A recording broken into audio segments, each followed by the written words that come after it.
Hello అండి, welcome back to my channel. ఈరోజు మనం సింపుల్గా మిరపకాయ బజ్జీలు ఎలా తయారు చేసుకోవాలో ఇప్పుడు చూసేద్దాం. ఈ చల్లటి వాతావరణంలో వేడివేడిగా ఈ మిర్చి బజ్జీలు తింటూ ఉంటే చాలా బాగుంటుంది కదా. సో మీరు కూడా ఒకసారి తప్పకుండా ట్రై చేయండి. సింపుల్గా ఎలా తయారు చేసుకోవాలో ఇప్పుడు చూసేద్దాం. మీరు నా ఛానల్ని ఫస్ట్ టైం చూస్తున్నట్లయితే please like, share, comment, subscribe చేసుకోండి. నా ఛానల్లో ఉన్న మిగతా వీడియోస్ అన్నీ ఒకసారి విజిట్ చేయండి. ఒక్క వీడియో అయినా మీకు యూస్ఫుల్గా అనిపిస్తే ఛానల్ని సబ్స్క్రైబ్ చేసుకోండి. ఇక్కడ నేను మిర్చి బజ్జీ కోసం లావుగా ఉండే మిర్చీలు తీసుకోవాలి. సో వాటితో అయితేనే మనకు బాగా వస్తాయి. మనకు బయట కూడా ఇవి దొరుకుతాయండి, బజ్జీ మిర్చి అని బయట దొరుకుతాయి, లావుగా ఉంటాయి నార్మల్ మిర్చి కంటే. సో వీటిని ఇలా కట్ చేసుకొని ఇందులో ఉన్న గింజలు మొత్తం తీసేసుకోవాలి. ఆ తర్వాత ఒక బౌల్ తీసుకొని ఇందులో కొంచెం శనగపిండి, 3 to 4 teaspoons ఆఫ్ బియ్యపిండి వేసుకోవాలి.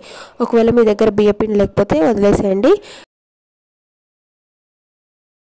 ఆ తర్వాత ఇందులో కొంచెం ఉప్పు, కారం, పసుపు, అల్లం వెల్లుల్లి పేస్ట్ వేసుకొని మొత్తాన్ని బాగా మిక్స్ చేసుకోవాలి. ఆ తర్వాత ఇందులో కొన్ని వాటర్ పోసుకొని ఇలా వీడియోలో చూపించే విధంగా మనం మిక్స్ చేసుకోవాలి.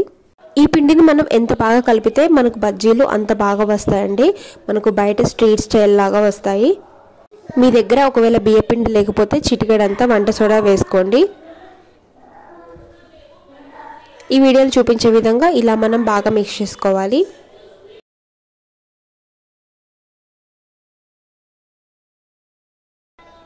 ఆ తర్వాత ఈ బ్యాటర్ మొత్తాన్ని ఒక గ్లాస్లోకి ట్రాన్స్ఫర్ చేసుకోవాలి. ఇలా గ్లాస్లో వేసుకోవడం వల్ల మనకు బజ్జీలు చేయడానికి చాలా ఈజీగా ఉంటుంది.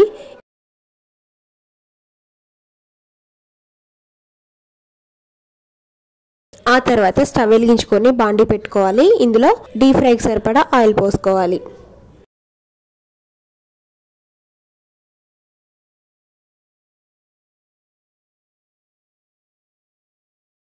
ఇది బాగా హీట్ ఎక్కాక మనం ఇందులో బజ్జీలు వేసుకోవాలి. ఈ వీడియోలు చూపించే విధంగా ఇలా మనం బజ్జీలు వేసుకోవాలండి. సో ఇలా గ్లాస్ తీసుకోవడం వల్ల మనకు చాలా ఈజీగా ఉంటుంది బజ్జీలు వేయడానికి.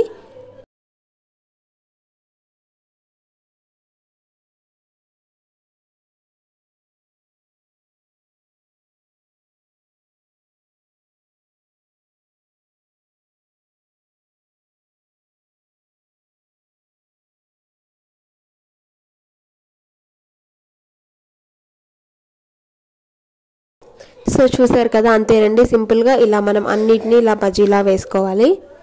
వీటిని రెండు వైపులా బాగా ఫ్రై చేసుకోవాలి.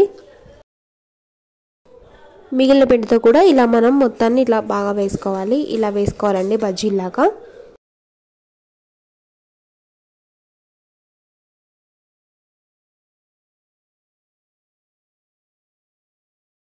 చివర్లో మనం ఇలా ఉల్లిపాయలతో తీసుకుంటే చాలా టేస్టీగా ఉంటాయి. ఉల్లిపాయ అలాగే నిమ్మరసంతో తీసుకుంటే చాలా టేస్టీగా ఉంటాయి. ఒకసారి ట్రై చేయండి.